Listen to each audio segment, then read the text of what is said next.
doing? I'm Turbo 712 and welcome to another Spool Me Up. And today have I got a beast for you, man. We got this German Bavarian bomber. It's a diesel. It is the Bmw E92 335D. Compared to the petrol equivalent, as standard, this car was 282 horsepower with 428 foot-pound of torque as standard. That's more torque than a Ferrari F430. But this car has had a stage 1 remap, taking it to 370 horsepower with 515 foot-pound of torque. Yes, 515 foot-pound. Oh my God. That's more torque than Aston Martin DB9 Vantage in a 3-litre diesel. Yeah. So anyway, when this car was first released, it was a couple of grand. I think it could come out about 35 grand for your base model, which was a few grand more than the petrol equivalent, the 335i twin turbo.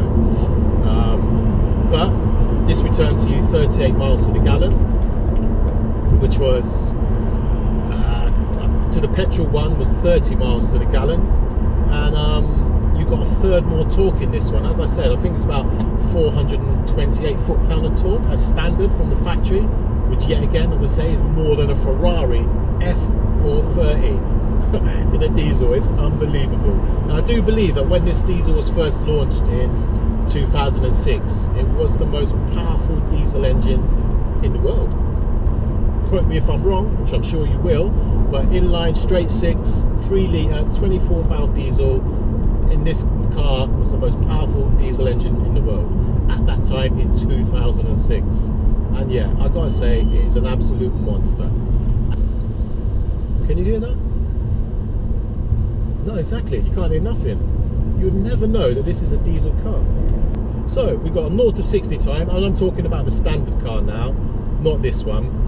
0 to 60 time of 6.1 seconds. This is like manufacturer's estimates or guesstimates. And of course, as with most of these high performance German cars, top speed is supposed to be limited to 155 miles an hour. Which for a car that's weighing in around 1,600 kilos, that is good.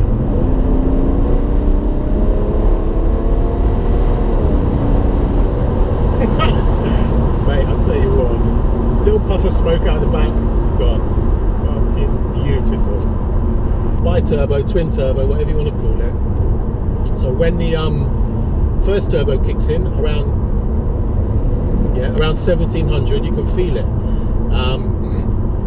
And the best way to describe it, it's like a little chihuahua. You know when the postman puts flipping letters through the letterbox, and you got the little dog just going yap yap yap yap yap yap, and the letterbox. That's what it's like when the first turbo kicks in.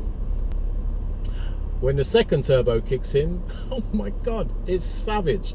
It's more like the Rottweiler chasing the postman down the drive, because it is brutal, man, honestly. So here we are, we're cruising what, 65 miles an hour, and you know the little gauge that they have inside the BMs, he's just on between, it's about 40 miles to the gallon, he's saying, at 60 miles an hour, just cruising. That is not half bad. The owner Chris said to me it's still costing him on average, and driving it how he wants to drive it, around 22 pence a mile to drive. What can I say? This is a nice place to be as well. Everything's very comfortable. This is the M-Pack model. So it's 335D. It only came in automatic.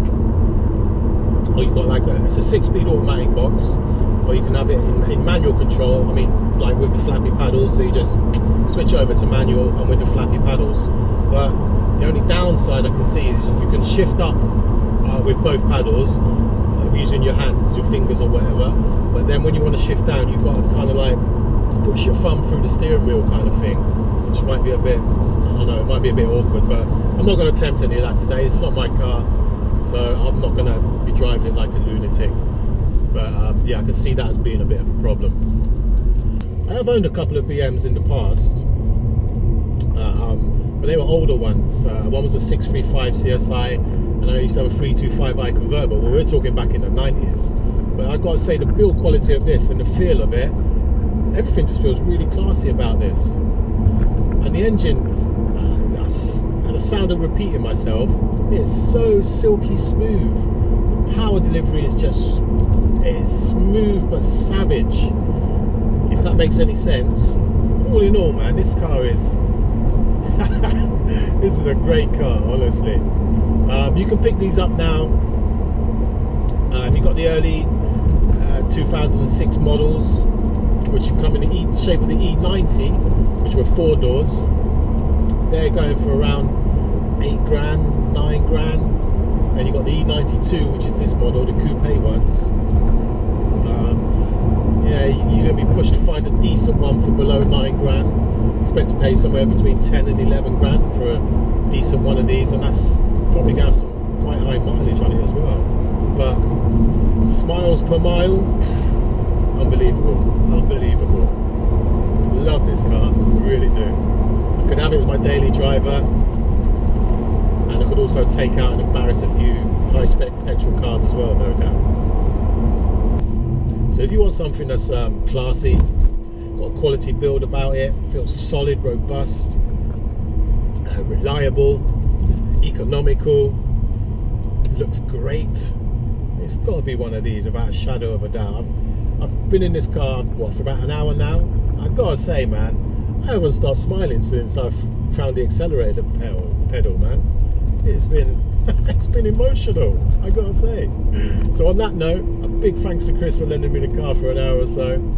So don't forget, guys, hit the like button, hit the dislike button if you want, just hit any button, and hit the subscribe button as well. I'm Turbo 712.